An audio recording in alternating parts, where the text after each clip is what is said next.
যখন হারাই যাবেন বুঝবেন ভাই, আপনিও একদিন বুড়ো হইবেন। এই যে এটা দেখতেছেন না, এইটা আমার নানির কবর। 7-8 বছর আব্বার লাগে মার লাগে যখন ঝগড়া হইতো না, তখন রাগ হইয়া নানির বাড়ি চলে যাইতাম।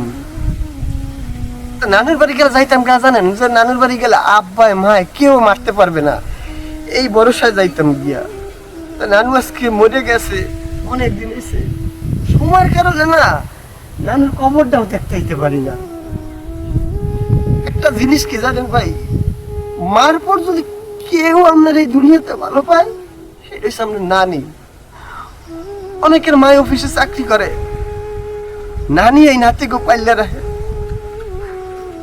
ওরা যখন বুড়ো হয়ে যায় না, ওরা কথা কওয়ার লোক পায় না, তখন আমাকেও দেখলেই ওকে একটু শান্তি লাগে, ভালো লাগে। কিন্তু আমরা এতই না নিষ্ঠুর, চাকরি করতে যাই আর টাল লোভে পড়ে যায়, এই নানিরে নানারে দাদারে দাদারে একটা ফোন দেওয়ার সময় আমাকে হয় না। ওরা আমাকে তারে খাওয়ান চায় না, বাস চায় না, কাপড় চায় না। ওরা একটু ফোন করলে খুশি হয় যে আমার নাতি ফোন দিছে। আমি যখন ফোন দিতাম না আমার নানিরে, কইতো ভাই কেমন আছো, তুই দি হুগাই গেছো, তুই দি খাও না কিছু, তুই আয় তোর একটু দেহি, একটু আয় ভাই। তখন কইতাম নানু আমি আজকে আইসি, এমন তাই ভাই আমার নানু মান নাই। আমার কেউ বকা দিলে জড়াই ধরে না।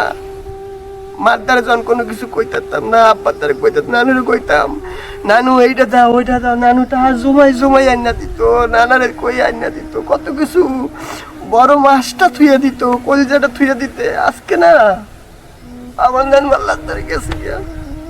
একটা জিনিস ভাই, এই নানা নানু মতন ভালো আপনারা কেউ পাইবে না ভাই। এই নানা নানুরে সময় থাকলে একটু ফোন দেন, অনেক ব্যস্ত, বন্ধু বান্ধবের লোক তো সময় দেন, দেন, যাই একটা দিন দেখেন বাড়িতে, খুশি কইবে, দোয়া করবে, আল্লাহর দ্বারা 2 হাত তুলে দোয়া করবে, অনেক বড় লোক হইবেন, অনেক বড় হইবেন।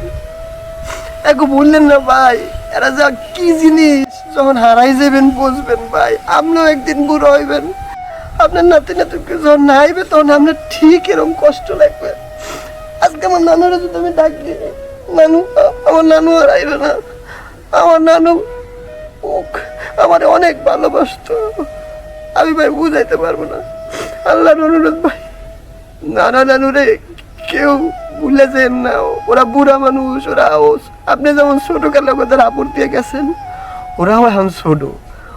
ও মনে রাখেন ভাই, মনে রাখেন।